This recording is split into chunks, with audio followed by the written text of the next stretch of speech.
Press conference है ये, मतलब घोसी लोकसभा से चुनाव लड़ने का ऐलान मैं कर रहा हूँ कि मतलब आज घोसी लोकसभा से हम चुनाव लड़ेंगे। क्या नाम है आपका और क्या मुद्दा रहेंगे? मेरा नाम हारिस शकील है और मैं मदर टेरेसा फाउंडेशन का प्रदेश अध्यक्ष हूँ। और हमारे जो मुद्दे हैं, मैं एक बुनकर परिवार से हूँ और बुनकरों की हालात बहुत बदतर हैं। बुनकरों का फ्लैट रेट का मामला है और बुनकरों की हालात इतनी ख़राब है कि बुनकर खाने पीने और रहने को मजबूर है। मतलब उनके पास कोई व्यवस्था नहीं है, उनके बच्चे पढ़ नहीं पा रहे हैं, विद्यालय नहीं जा पा रहे हैं, बच्चे कम उम्र में काम पे लग जा रहे हैं। और जो आज के बेरोजगार हैं, जो युवा हैं, हम इलाहाबाद यूनिवर्सिटी से पीजी किए हैं, एलएलबी कर रहा हूँ, हमारे साथी हैं पीएचडी किए हुए हैं, उनको नौकरी नहीं मिल रही है, वो लेके डिग्री लेके घूम रहे हैं जगह जगह।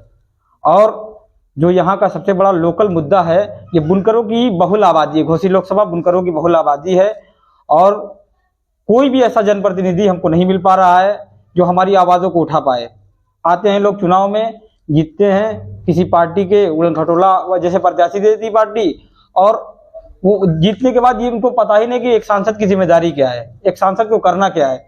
आज घोसी लोकसभा में देखिए, ना एक बढ़िया अस्पताल है, ना कोई मेडिकल कॉलेज है, ना एमबीए कॉलेज है, ना इंजीनियरिंग कॉलेज है, ना बढ़िया कोई यूनिवर्सिटी है जिससे हम लोग जाके पढ़ सके, यहाँ का बुनकर पढ़ सके, यहाँ के गरीब पढ़ सके। आप एक समाज सेवी थे और अचानक से मैदान में उतर रहे हैं, चुनावी मैदान में, तो क्या समझते हैं? देखिए, एक शेर है अमीर इमाम का कि जिनके घर लूटे गए हों उनके आंसू पोंछ कर घर गले लगना सियासत है तो फिर सियासत कीजिए। ये नहीं है कि आप सामाजिक कार्यकर्ता हैं कि राजनीतिक कार्यकर्ता हैं। मुद्दा ये है कि आपको जिम्मेदारी लेनी पड़ेगी। जब मैं अपने आप को एक जिम्मेदार और जागरूक नागरिक मानता हूँ। मैं यहाँ से इन्हीं बुनकरों के बीच से निकला हूँ, इलाहाबाद यूनिवर्सिटी में जाके यूजी पीजी किया और मैंने वहाँ संघर्ष करते हुए देखा कि क्या हालात हैं, कैसे लोगों को दबाया जा रहा है।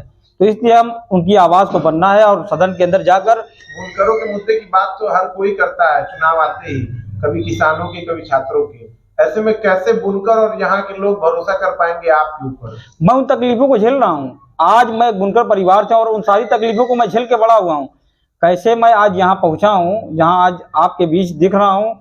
इसके बीच का सफर, मतलब जब हम यूनिवर्सिटी लाइफ में थे, घर से पैसा आता ही नहीं था। 1 महीने का आ गया तो फिर 3 महीने पैसा नहीं आना है। हम लोग वहाँ ट्यूशन करा के इस तरह से अपनी पढ़ाई को पूरी किए हैं। क्या कुछ खास तैयारियां की हैं किन मुद्दों को लेकर? देखिए, यही हमारा मुद्दा है कि सबको शिक्षा, सबको काम, और जो बुनकरों की बदहाली है उसको दूर किया जाए। उसको लेके हम पूरे प्रयास में है और पूरी हमारी प्लानिंग है। राजनीति में आने के बारे में कैसे सोचा आपने? यही है कि आज जो हम पीड़ा झेल रहे हैं, जो दर्द झेल रहे हैं, उस आने वाली पीढ़ी इस दर्द को न झेले। इन सारी समस्याओं को, जो बुनकरों की है, जो नौजवानों की है, जो किसानों की है, जो महिलाओं की है, उस पर हम लोग पहल करेंगे। और सदन के अंदर 543 अगर सीट है सदन में, तो अगर सबसे दमदारी से कोई आवाज गुजेगी तो इस घोसी लोकसभा की आवाज गुजेगी। संस्था से आप चुनाव लड़ रहे हैं या पूरे विधानसभा लोकसभा में चुनाव लड़ेंगे आपकी पार्टी? नहीं, हम अभी अपनी संस्था से चुनाव नहीं लड़ रहे हैं। मैं एज ए बुनकर समाज से चुनाव लड़ रहा हूँ, एक बुनकर का बेटा चुनाव लड़ रहा हूँ। मैं अपनी संस्था से चुनाव लड़ रहा हूँ। संस्था हमारी गरीबों की, मजलूमों की मदद करती है। अच्छा, किसी पार्टी के बुलावे का इंतजार कर रहे हैं क्या? नहीं, अभी हम अपने मुद्दों पे चुनाव लड़ रहे हैं। हमारा जो लोकल मुद्दा है उस पर चुनाव लड़ रहे हैं। हम किसी के मोहताज नहीं है, हम किसी सिंबल के मोहताज नहीं है। हम अपने सिंबल पे नहीं, हमारा सिंबल ये है कि मैं बुनकर समाज है, इसी सिंबल से हम चुनाव जीत जाएंगे। लोकसभा में बदरी भी लगातार विरोध कर रहे हैं। किस प्रत्याशी उतार ही रही है पार्टियां अपने, तो कैसे लड़ाई लड़ेंगे इनमें? हम किसी को हराने के लिए लड़ ही नहीं रहे हैं ना, हम जीतने के लिए चुनाव लड़ रहे हैं। हम अपने मुद्दों पर पहल के लिए चुनाव लड़ रहे हैं ना, कि हमारी जो हालात हैं, जो हम ऐसा लग रहा है कि हम अगले साल तक हम रह ही नहीं पाएंगे, हमारा बिजनेस बर्बाद हो जाएगा। हमारा बुनकर जो पुश्तैनी हमारा काम है, ये खत्म होने के कगार पे है। आज लाखों की संख्या में हमारे भाई विदेशों में हैं, जो अपने इस पेशे को की वजह से, कमजोरी की वजह से दूसरे देशों में जा रहे हैं, अपने माँ बाप, अपने भाई बहन से दूर, और अपनी पढ़ाई को छोड़ रहे हैं। ये आप जान लीजिए कि बुनकरों की आज जो स्थिति है, 8 तक पढ़ने के बाद बुनकर समाज 0.1 आप देखेंगे तो कोई सेंट्रल यूनिवर्सिटी में या बड़े कॉलेजों में पढ़ रहा है बुनकर समाज का बेटा। तो हमको पूरी हिस्सेदारी मिलनी चाहिए, चाहे वो लोकसभा हो, राज्यसभा हो, विधानसभा हो, विधान परिषद हो, जितने भी यूनिवर्सिटीज हैं, जितने कॉलेज हैं, सारे जगह हमको अपनी हिस्सेदारी चाहिए। चुनावी मैदान में जब घोषणा होती है तो तत्काल ज्यादा प्रत्याशी उतरते हैं और बाद में बैठ भी जाते हैं, इस पे क्या कहेंगे? नहीं, हम वो किसी के बकावे, किसी में नहीं। हम बताएं कि हमारे आदर्श चंद्रशेखर जी हैं, जो पूर्व प्रधानमंत्री रहे, हमारे इलाहाबाद यूनिवर्सिटी छात्र संघ के ही उपज हैं। आप बगल में जाइए, धर्मेंद्र यादव जी चुनाव लड़ रहे हैं आजमगढ़ से, वो भी हमारे सीनियर हैं। माननीय के शर्मा जी हैं, मंत्री जी हमारे सीनियर हैं। विश्वनाथ प्रताप सिंह, जिन्होंने आरक्षण को लागू किया था, मंडल कमीशन की रिपोर्ट, वो हमारे सीनियर हैं। आप गुलजारीलाल नंदा को देखिए, वो हमारे सीनियर हैं।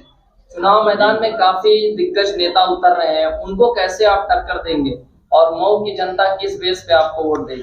हम अपने मुद्दे को लेकर चुनाव में आए हैं कि जो आज छात्र परेशान है, बुनकर परेशान है, यहाँ का जो महिलाएं परेशान है, इन्हीं का सपोर्ट किया और यही हम लोग को चुनाव लड़ा रहे हैं।